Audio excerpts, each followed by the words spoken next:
Well, these next 7 steps will help you avoid failing. Step 1, recognition. Knowing you can always do better is the first sign of a brink thinker. You should never settle quickly. It's important to always want more. The key is to recognize that you're going to have to revisit and reposition areas in your life that may not be obvious on the surface. The need for improvement is a self-reflection of who you are and what you stand for, and requires serious introspection, folks. Step 2, the realization. If you are to get beyond a don't fix it mentality, then realize that your dreams and goals are obtainable. But you must be willing to deconstruct aspects of your life that don't necessarily appear to be broken. That's tough. This is the most difficult part of the process to breaking out of your routine, if you will. Look at it this way. If you examine and rearrange the areas in your life that are on autopilot, everyone seems to be on autopilot, huh? Chances are you'll create additional vertical opportunities in your life, and you'll be able to refocus your energy on the important things that matter. Step 3, advancement. The question to ask yourself is, how can I advance my dreams forward? Well, a good idea will remain only a good idea unless you can advance it to a great idea. Moving your agenda of dreams forward is a sign of greatness, folks. Question everything around you, both good and bad. Look at the alternatives. This is not the time to play follow the leader. It's the time for leaders to expand their horizons. Step 4, understanding.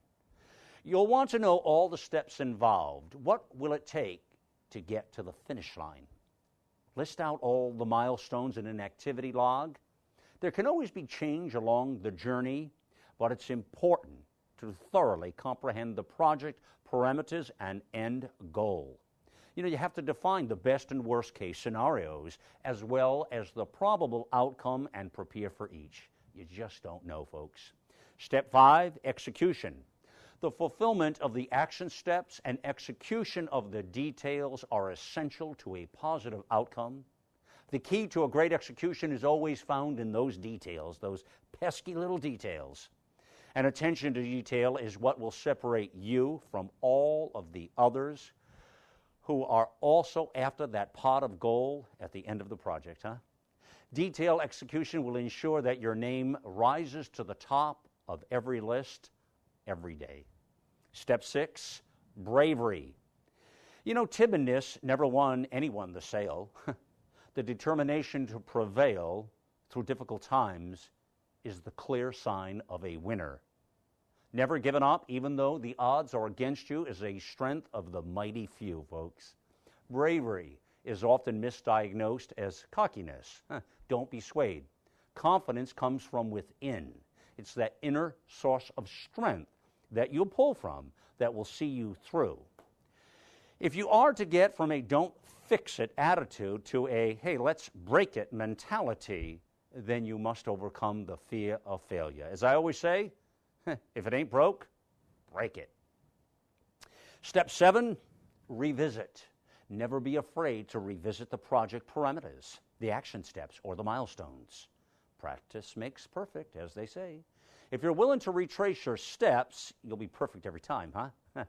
If your goal is to make your surroundings better, more efficient, less painful, or more prosperous, then reevaluate the current state of affairs and consider alternatives. You always have to be ready for alternatives. You'll want to be as flexible on the journey as you can possibly be. Folks, in conclusion, doing what you need to do to make a living is necessary, no doubt. Doing what you want to do to accomplish your dreams is visionary. The time is not when or how, it's now. Get involved, get loud. This is Malcolm Out Loud here.